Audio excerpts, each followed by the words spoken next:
Welcome to the Box 2 Path Show, where we dive deep into the realms of education and financial literacy. We blend insights on college education, career prospects, and the necessary financials to stay on your path. I'm your host, Dheeraj Naraharisetti, and today I am thrilled to have our co host, Dr. Gordon Chiu. Dr. Chiu is not just an author, innovator, investor, and scientist, but also a visionary who has completed Wharton's Advanced Management Program and Harvard's Business Analytics Program. He has co-founded his startup Fingra in February of 2023, which had won that year's Global Technology Prize in the Harvard Business School New Venture Competition. In this podcast and episode, we will be mainly focusing on entrepreneurship and Dr. Chu's thoughts on it. Let's welcome Dr. Chu. Hi, Are you Dheeraj. I'm right Hi. here. Yeah. Okay. Okay. Well, I'm glad to answer any questions you have. Yep. Let me begin with my first one. 1 second.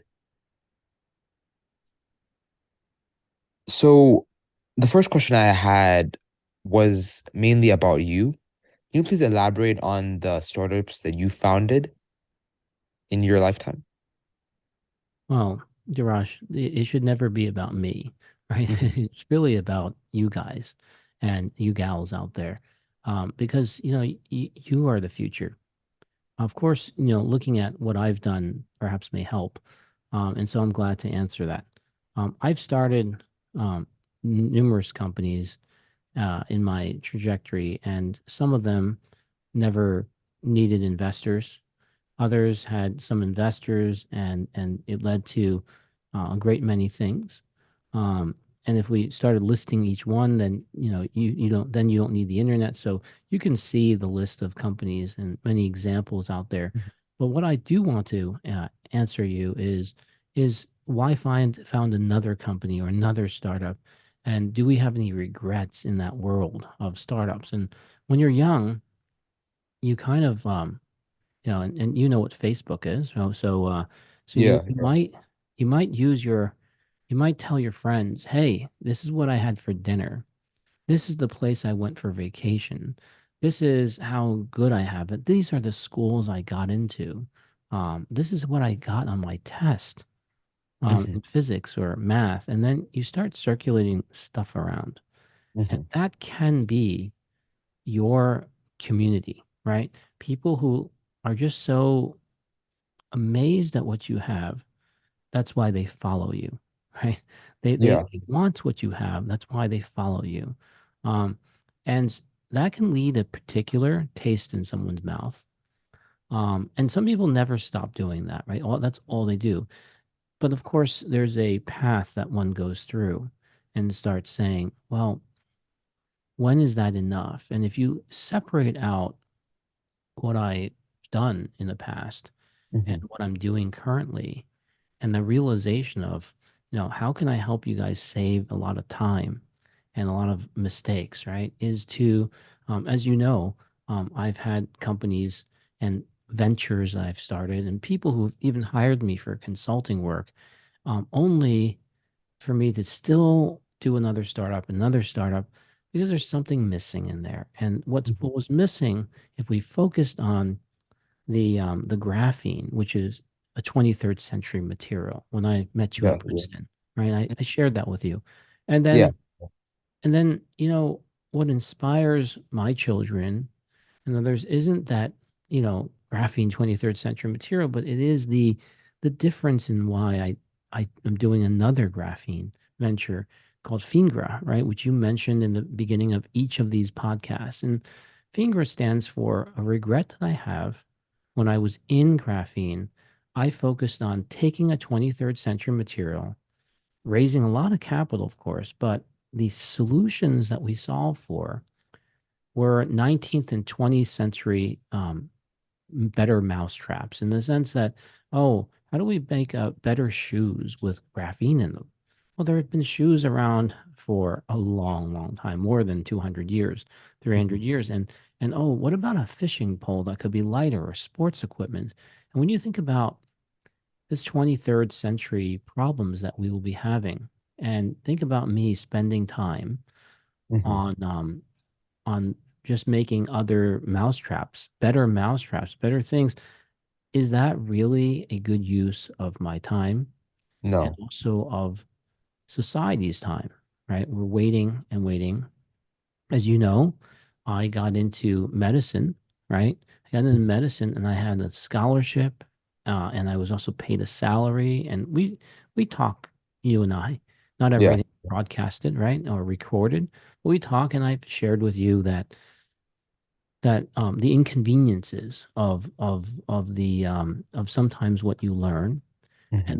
and then also we talk about maybe there's like you keep asking some really vital questions, um, which is what if we go to college, and then nothing happens, and or something happens, but it's not what you want that happens. And I Yeah. have to say, right, that you, just like many others in your age group, are asking the right questions. You should ask that because it is in the mismatch of what is the outcome that destroys us, that ruins us, that makes us think about at night, what have we Hmm. done wrong?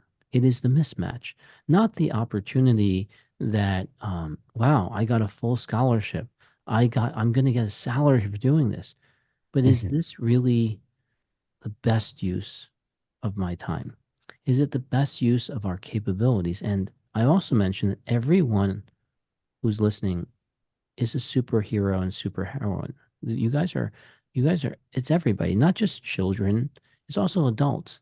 But what happens is when we choose to exploit ourselves or let ourselves be exploited, um, of course, that's we choose to do that for a job or for an Yeah. opportunity. Yeah. That Hmm. how do we really think about where we could be? And so oftentimes people say, well, you have to do this now. You have to do this now before you do it. You have to save enough so then later on, or you have to start a company so you can get rich so that you can do. And so your dreams get pushed off, So I have a quick right? question Hmm. following up on that, right? Like Yeah. many people say that you have to go get into good school, then you have to work in 9 to 5, a good prestigious 9 to 5 job at like a FANG company or like Goldman Sachs. Hmm. But say you want to pursue your dreams, right? Hmm. And then, but like, how much of an effect do you think the Ivy League like school brand name that people tell you to go to has when you start a company? Like, do you think it's important that people go to Ivy League school when starting like a startup or company? You remember our interview about the importance of schools, right? And I gave you the top 10 for technology and engineering, right? Yeah, Uh, yeah. and I then qualified that response by I didn't go to that school, those top 10 schools, right? I went to Rensselaer Polytech, which isn't bad, but it's not the top 10 for engineering and computer science and for Yeah. business. It's not one of those, right? So is it important? It is 100% really, really, really, really, really important because you then get to meet others in your community Hmm. within those schools that are also heavy hitters and tried and they worked. And just imagine they all contributed to a certain level of quality. Imagine if you had to be partnered with someone in a lab, right? High Hmm. school lab for physics or chemistry. And I'm speaking science just as an example. And imagine if you then in that group, you didn't have people who did their homework, right? Yeah, yeah. So do you know how that feels? Pretty bad. Yeah. Have you experienced anything like that of that sort? Many times. Many Actually, times. it's a good. Okay. Yeah, yeah. So the reason you go to these places, right, is Uh-huh. because there's a common belief, an understanding, let's say, that you Uh-huh. had to, like, you know how to do the problem, so let's not waste time about how to do the problem and let's move forward, right? If now you still need, if you have issues with your algebra, if you have issues with your calculus, then we can't really, like, if you can't do the derivative, we can't really proceed forward, can we, right? Hmm. Okay. Yes. So now imagine laying that onto um which your this session's podcast is about, you know, co-founding startups and things like that. So where do you think you're going to co-found your startup with if you go to a place where they didn't, there's an increased chance of people not doing the homework, Right? So startups are hard enough, but say the other side has nothing or it's actually unable to contribute. So that's a increased risk. Would you agree?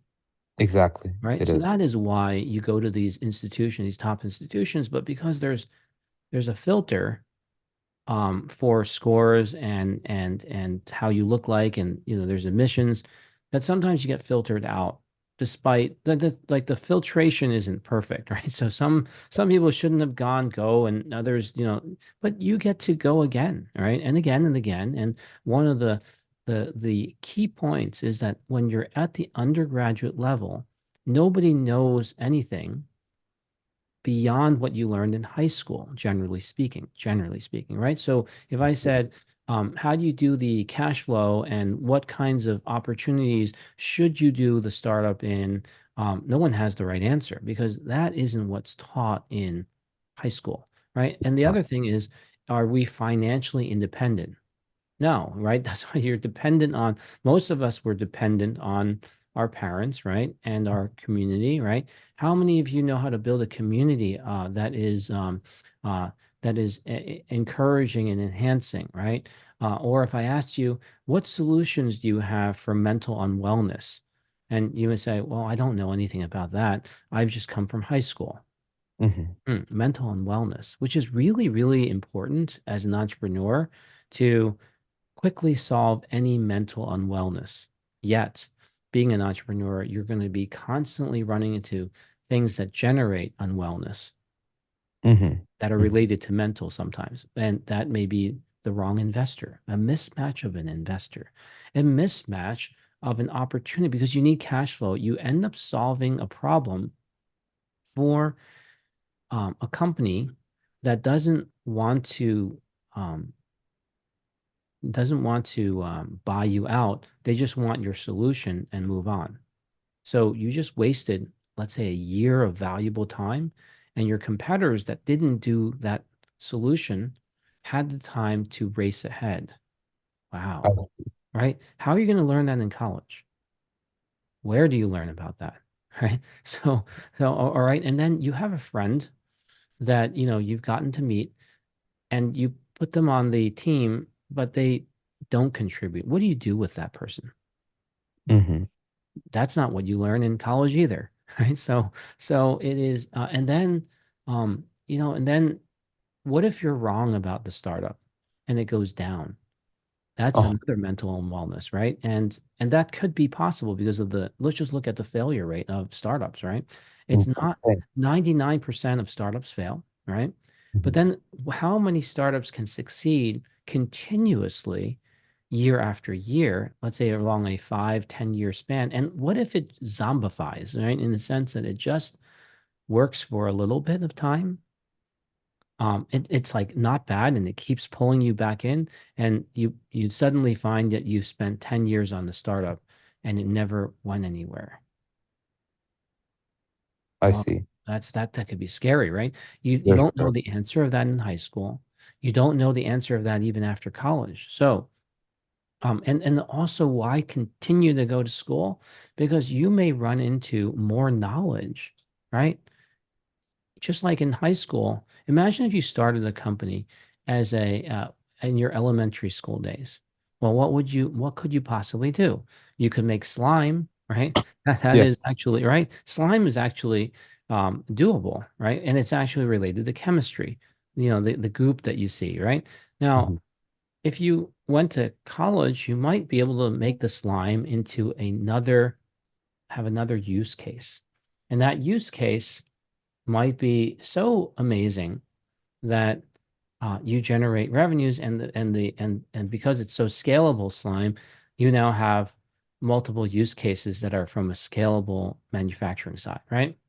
Exactly. Okay. Right. Hmm. So knowledge is really powerful. Where we get knowledge is through education and exposure and definitely focus, because the 4 years that you'll be in college Uh-huh. is making a bet. The size of the bet is $250,000 because you didn't spend, your years with your high school diploma working, right? So you're not using your high school diploma to make an income. And you're Hmm. betting on the 4 years to learn something that will set you apart. Now, if we look at the data of how many people in college are able to successfully come up with novel ideas, you find out that based on so many people going, that it's pretty rare. But it's Like not one rare percent. because, right? You Yeah. say, well, is if that were the Uh, KPI, hmm uh-huh. yeah, Yes. if that was the KPI, key performance index, then college is not very useful in getting more entrepreneurs. But if So, you section that off and started saying, well, maybe college is useful, but many people choose to uh-huh. work in corporate or choose to do something else because they had they have fears or they got eliminated at a competition and that further enhanced their fears. So there are many factors of why there isn't so much entrepreneurial drive. Um, but in the United States, it's already more than certain countries where people said, stop dreaming about things like that. Focus on just the day in, day out and go for a better job, right? Yeah, so quick question. Yes. So, you know how you said that like you need like 4 years of just constant learning and maybe that leads to an opportunity where a successful startup can be founded? Do you think that we can like cut through all of that and just go straight to the point of finding an idea, a very important, successful idea, Yes. and The just answer is yes. we can do that? Okay. Of Okay. course you can do that. The problem is, why do we need a buffet, right? Mhm. College and high school is a buffet. It's a buffet of things. You Oh, get, you don't just go and learn chemistry and science and physics, right? You mhm, end up learning math and you say, well, I don't know. I just like chemistry or I just like physics.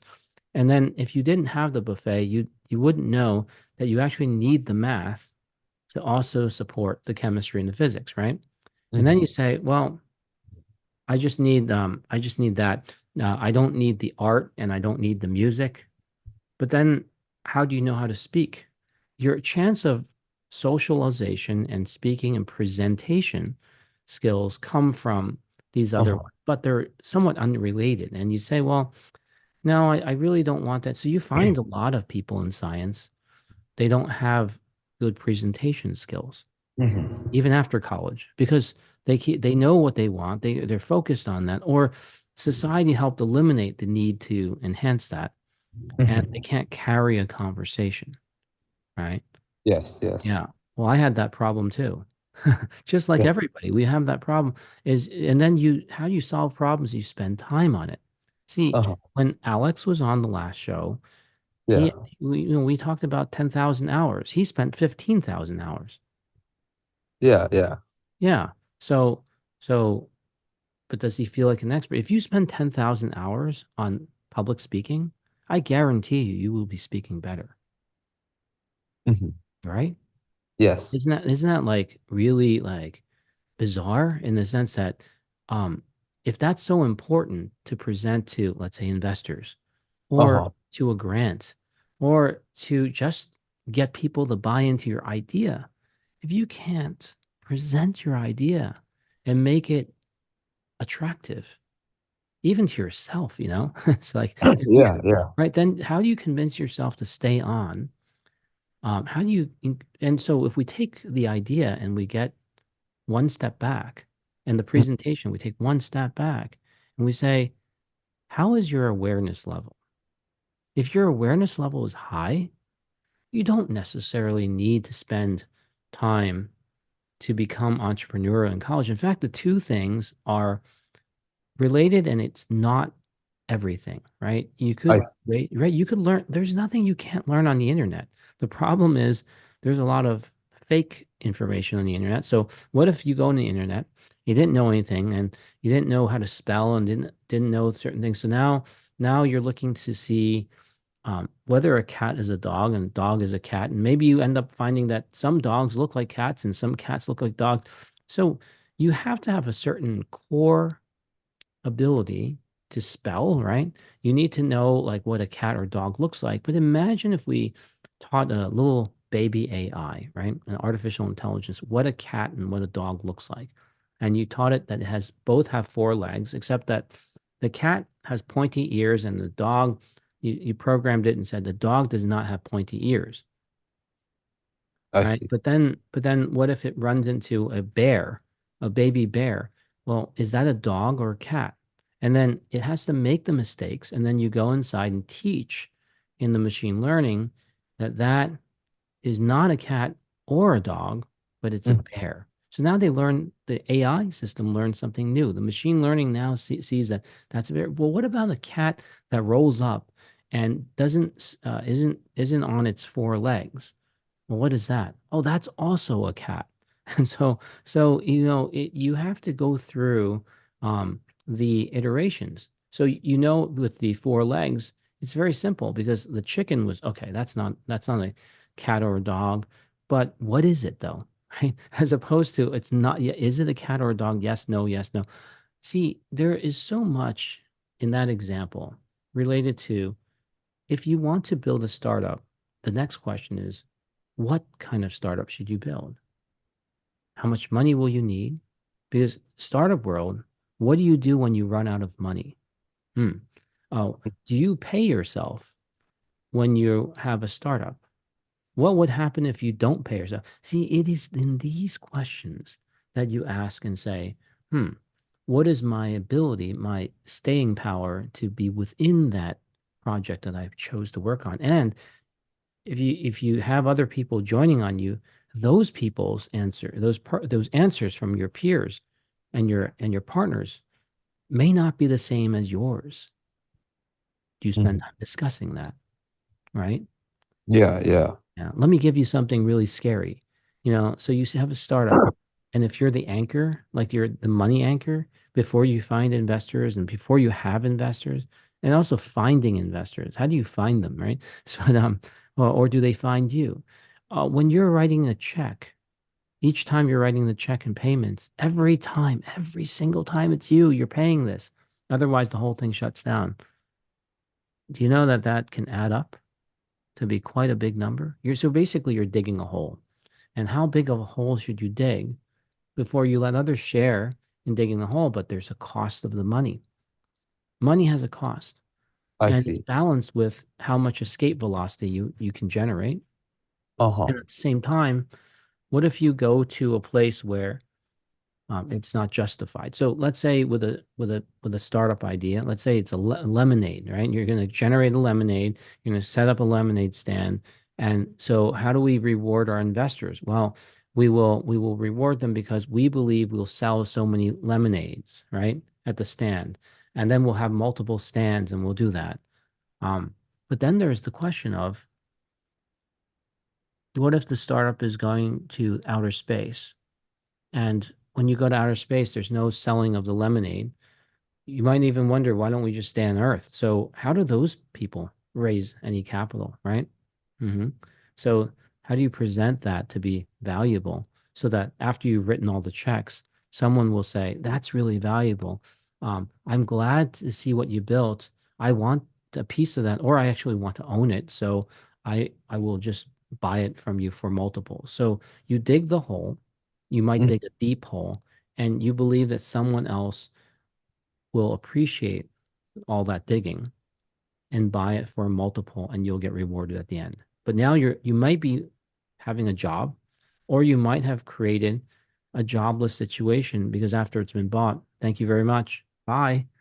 So so mental unwellness happens, right? Uh-huh. You now have dug the hole, let's say for 5 years, make it 10. And now finally, you're right. They appreciate it. They even bought it for a multiple. Now you have to subtract all your costs. And then you find out it is a multiple, but not the multiple you thought because you didn't calculate all the costs, all the heartaches, and all the things. And then after 2 years, they fired you.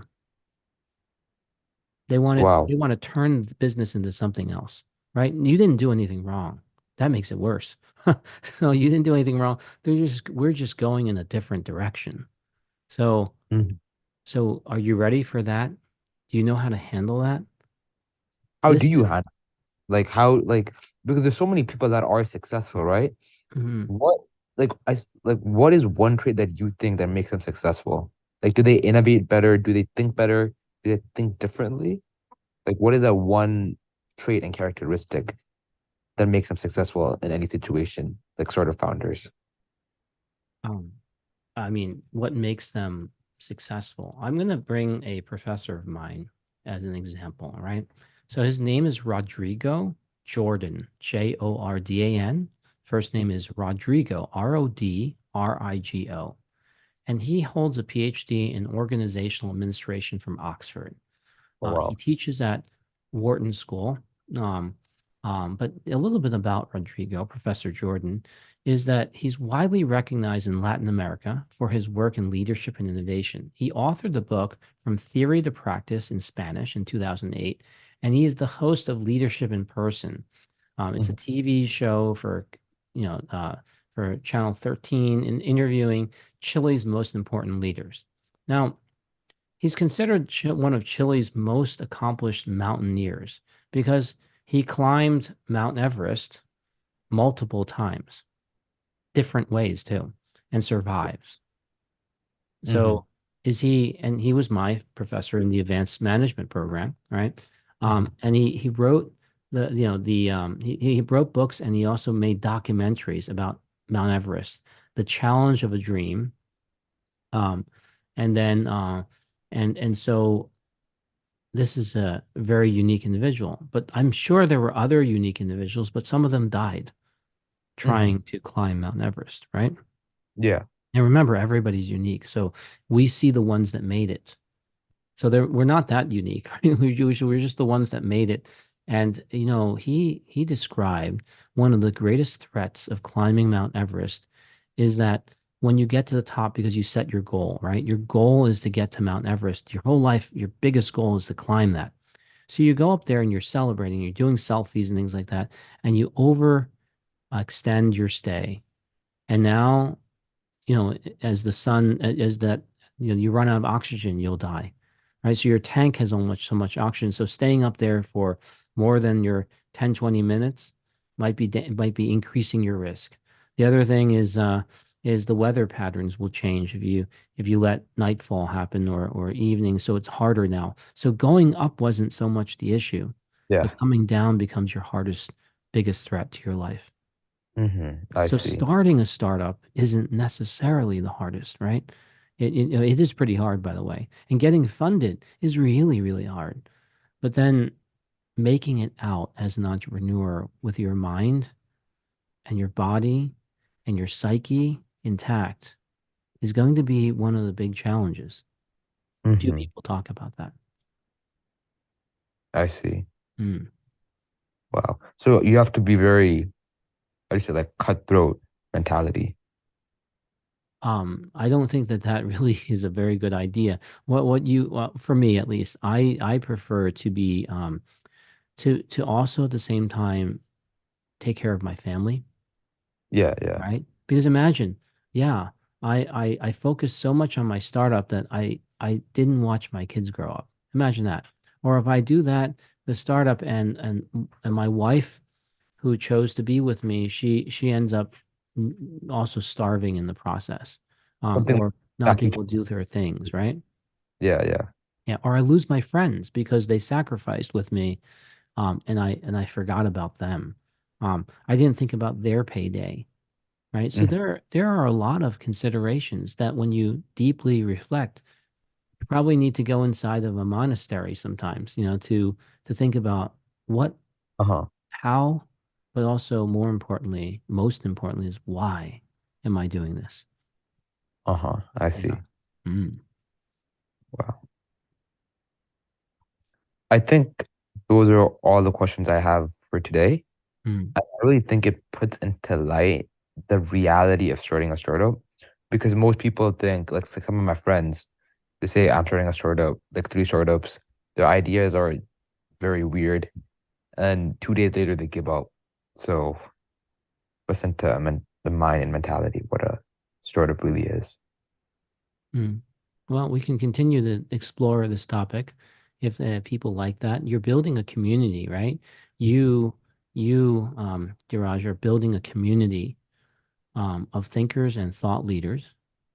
Mhm. And this is one of the big thought leaders. It's leadership things. It's not just starting to start.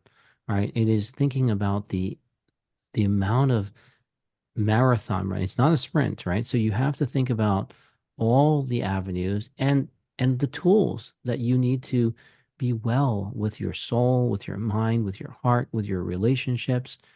Um, and that isn't taught in college, right? So it's not even taught on the internet. You're going to be helping others to learn about this, because building a community, the right community, is absolutely critical. When the gauntlet comes down, or when you have challenges, knowing, reminding yourself when you climb to Mount Everest, if you stay up there and you do those selfies, or you forget, Hmm. that's how you increase risk, right? Hmm. I Yeah. see. Wow. Something to really think about when for this community that we're building, if they ever Mm. want. Yeah. Yeah. I'm glad to be here today. Thank you. Yeah. Thank you, Dr. Chiu.